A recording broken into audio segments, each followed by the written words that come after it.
I couldn't get up there after games. Yeah. So. No Diet Coke? No. Cut that out. Good to see you all, you guys. You too. Good to see you. You're looking good. Thank you. Handsome couple. How do you feel right now? I'm a little bit like in awe. You know, what's funny is I had no idea what was going on, and David wouldn't tell me anything. As I told Gene out there, this is maybe like an odd thing for me, but any gym or arena I've ever been in, I would always study who was up in the rafters, and you know, to have that honor tonight, I'm really at a loss for words. Had you known they were going to do that, would you have been reluctant to come and have them put your name in the rafters? No. No, I don't know. I mean, you know, I think from the standpoint, like I said, I'm glad that I didn't know, and you know, I thought they were going to be like a rocking chair or something like that, or golf balls. But you know, to me, and I may be different, but I think that tonight's probably the greatest honor that I've ever received, and at this exact same time, it's probably the most humbling experience that I've ever had in my life.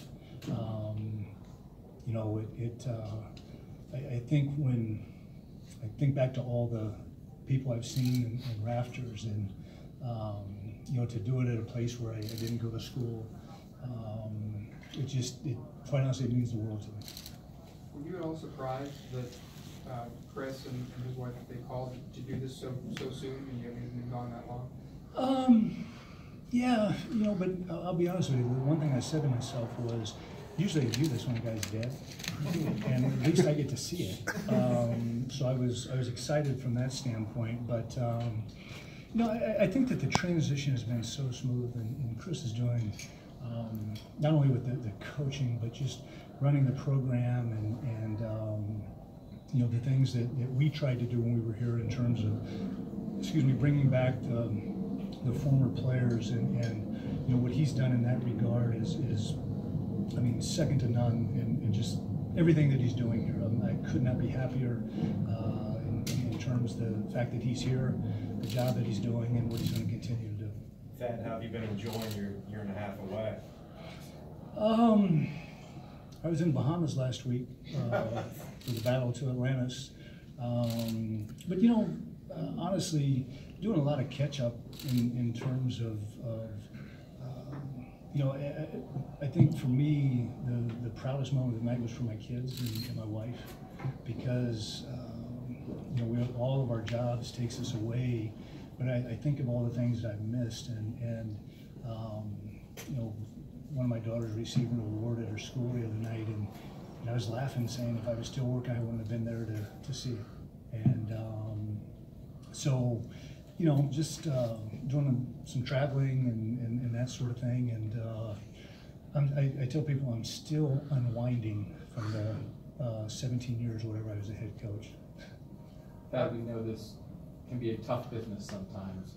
How does it feel that for you and the school that you coached at for so long, how would you describe where you are with Ohio State? And I guess it showed where Ohio State is with you. But you know what I'm saying? Like sometimes yeah, there's a separation and there's hard feelings. Right. Where are you with Ohio State? I am as completely at peace.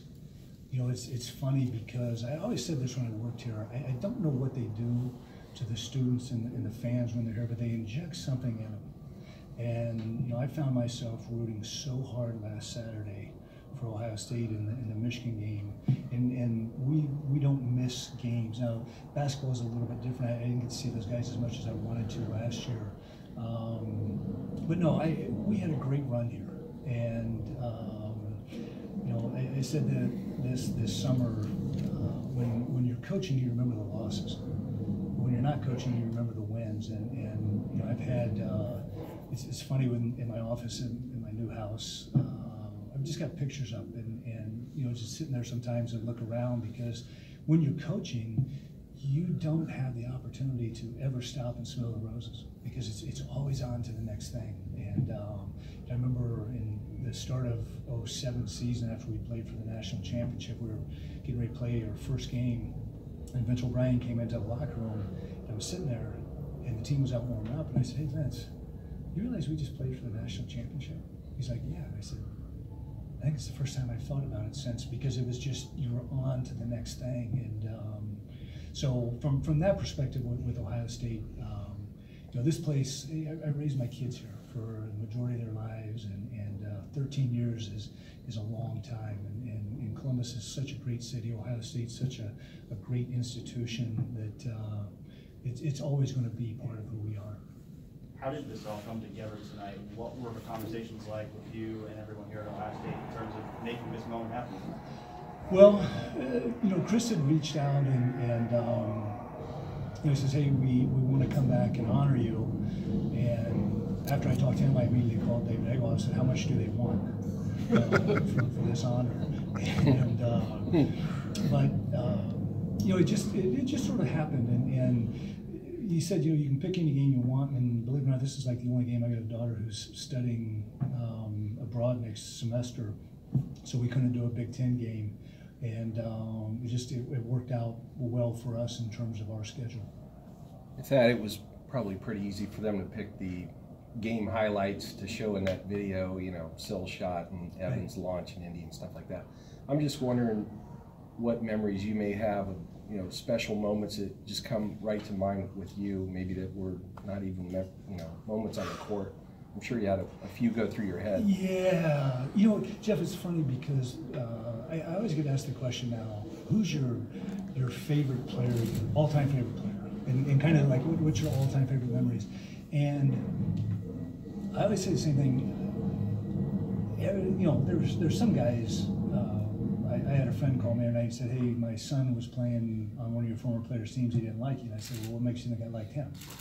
And but I think that you know, the second year here when we won the Big Ten championship and Ron hit the shot up at Northwestern to clinch a tie, you know, there was a play. I still say my all-time favorite play in my time at Ohio State was when Jaquel Foster against Illinois in that game with 4:30 to go, back tipped, ran into the cheerleaders, came back out, back tipped again, jumped on the ball. D. Brown jumped on his back. It was his fourth foul. They had to take him out of the game. You know, one of my all-time favorite memories was when I put Greg Oden in the first time against Valparaiso, and his warm-up got stuck on his cast. He couldn't get it off, and I ran down there and was tugging it off of him. But you know, just there's so many, and it would probably blow your mind if we sat down and had a beer and the things that I talked about, you'd be like, I wonder why that was so significant to him, but there was something special about them. So yeah, a lot of just tremendous memories. I'm going to take you up on the beer. Okay. Thad, this might be the same question that Doug asked, but I mean, you're hugging the man who fired you. You're good with Ohio State. Oh, yeah, absolutely. Yeah, I mean, there's no question about it, and you know, I've said this. You know, Gene still remains one of the best friends I have in life, and you know, I completely understand the nature of the business and completely respect what has to be done. And like I said, if things weren't going well right now, maybe I'd have but I mean, this thing is rolling right now. If you're unwinding, then you're not interested in getting back. You know, right now, I don't know. It's funny because I've actually started watching things a little bit more serious this year, but you know, I was at the Butler game where they got beat the other night, and coming back to my room, went to sleep. So I don't know. I'll tell you a great story. A few weeks ago, Butler was home open or a Saturday game, and my college buddy said, "Hey, we're going to meet at a place and we'll watch a little football, and then we'll go to the game." So I go in this place, and these guys are having the time of their lives. And I said, "You know, the game's in 5 hours." And I said, is this what you guys were doing? All those times you would come see me before a game? And they go, yeah, and after. And so you know, I'm seeing a little bit of a different side. Yeah, you know, it's like, and I was going to say this tonight. One thing I never knew they did in college basketball was halftime shows. And I wanted to make sure that they knew I wasn't going to jump off a trampoline or ride a unicycle and spin plates or something like that. But I don't know. You see so much more now. And Why didn't you take that Georgia job? you know, it just wasn't right. Had a wonderful experience there. Loved the AD, but where I was at the time, it wasn't the right situation for me. And how do you feel now physically? I was telling Dan, knock on wood, I wake up every morning and say something has to go wrong because I feel too good. You know, and you know, I told my wife the other night, I said, look, I'm not going to apologize to people for being happy. And so no, I feel really good, and you know, blessed to do what I did, and one of the biggest things is just, you know, continuing to try to get right and all that stuff.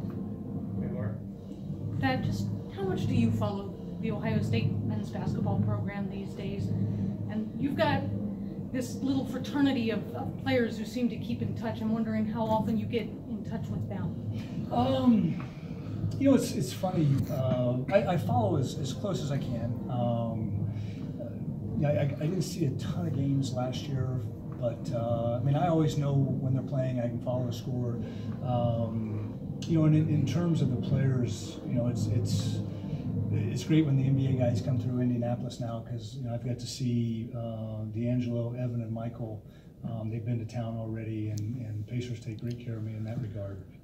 But you know, just punching in. You know, it's funny how guys will hit you out of the blue and just need something, advice or whatever it is, and you know, Greg Oden and Mark Titus were over. Barba started the Kid Again in Indiana now, and so they were at a function there, and they came to the house afterwards. We went, we had dinner, and just so much fun being around those guys. Do you have any mementos at your house of your time as a basketball coach? And what kind of stuff do you keep? And I imagine there's a couple thank you letters in there too. Yeah, you know, it's a great question, because I'm one of these guys, throw it away now or throw it away later.